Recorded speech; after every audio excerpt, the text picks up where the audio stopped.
Hello parents, last video में हमने देखा कि एक्सेसिव क्राइंग क्यों होता है। उसमें से एक रीज़न है कोलिक। अभी कोलिक यानी एक बहुत ही टिपिकल एग्जांपल मैं आपको देती हूँ। मेरी ओपीडी में एक मदर आई थी। वो बोल रही थी कि बच्चा बहुत ही ज़्यादा अचानक से सो रहा था और नींद में से जाग के अचानक से इतना ज़्यादा क्राई करने लगा। उसको मैंने फीडिंग देने की कोशिश किया, थोड़ा सा मैंने उसको शोल्डर पर लेके पैट करने का कोशिश किया, लेकिन वो कुछ भी उसे असर नहीं हो रहा था। बेबी कॉन्स्टेंटली क्राई किए जा रहा था और लास्टली जब हम उसको लेके कार में बैठे और थोड़ी देर घुमाया तो वो अचानक से शांत हो गया। अब ये जो हिस्ट्री है वो टिपिकली एक कोलिक का हिस्ट्री है। सभी बच्चों में देखिए, पेरेंट्स जो भी नए न्यू भी पेरेंट्स बने हैं उनके लिए ये है, ये बहुत ही इंपॉर्टेंट है। तो देखिए पेरेंट्स, ये एक बहुत ही कॉमन इशू है, वो सभी न्यूबॉर्न्स में रहता है।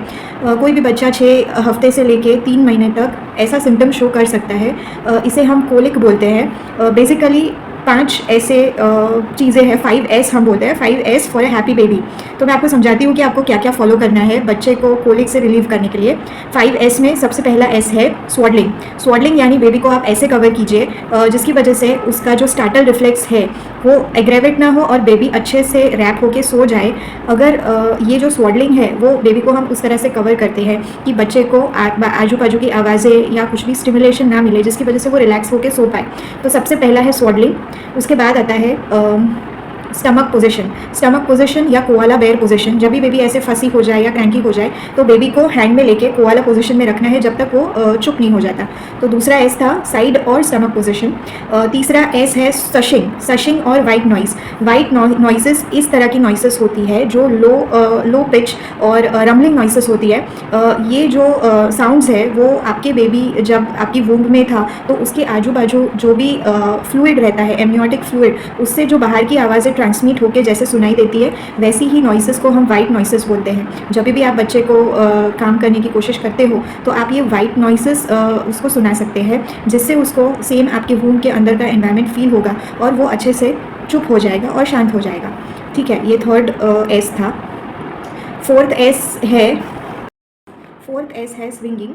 स्विंगिंग यानी कि अगर मैं स्विंगिंग बोलूँ तो सबको एक ही चीज़ पिक्चराइज होता है कि बेबी को क्रैडल में डाल के स्विंग करवाइए, लेकिन नो पेरेंट्स, प्लीज़ आप ऐसा मत कीजिए। आपका न्यूबॉर्न बेबी अभी तक इतना उसके नेक मसल्स इतने स्ट्रॉन्ग नहीं है कि वो अपने आप को बैलेंस कर पाएगा। अगर आप उसे क्रैडल में इमीडिएटली डाल देंगे तो उसका नेक फ्लेक्स हो सकता है, उसको सांस लेने में दिक्कत हो सकती है। तो यहाँ पर मैं जो स्विंगिंग की बात कर रही हूँ, मैं उसे हैंड में लेके, हाथ में लेके बच्चे को स्विंग करिए, रॉक करिए, उसको काम करने की कोशिश कीजिए, स्वॉडल करके उसे स्विंग करिए तो उसे फील गुड फीलिंग आता है और उसकी वजह से वो काम हो सकता है। और लास्ट एंड फाइनल वाला एस, 5th एस जो है वो है सकिंग। सकिंग मतलब वो एक सूदिंग फीलिंग देगा आपके बेबी को।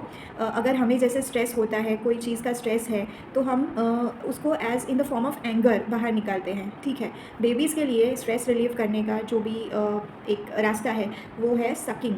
वो सक करके अपने आप को सेल्फ सूद कर सकता है। तो सकिंग यानी ऐसा नहीं है कि आप हाँ, आप पैसिफायर्स दे सकते हैं, लेकिन पैसिफायर्स अगर आप दे रहे हैं तो प्लीज़ हनी वाले पैसिफायर्स ना दीजिए। सिंपल नॉर्मल सिलिकॉन निप्पल आप दे सकते हो। और अगर वो सूदिंग के लिए दे रहे हो तो प्लीज़ आप उसे क्लीन करना रखिए, स्टेरिलाइज करके क्लीन करके ही बच्चे को सकिंग के लिए दीजिए।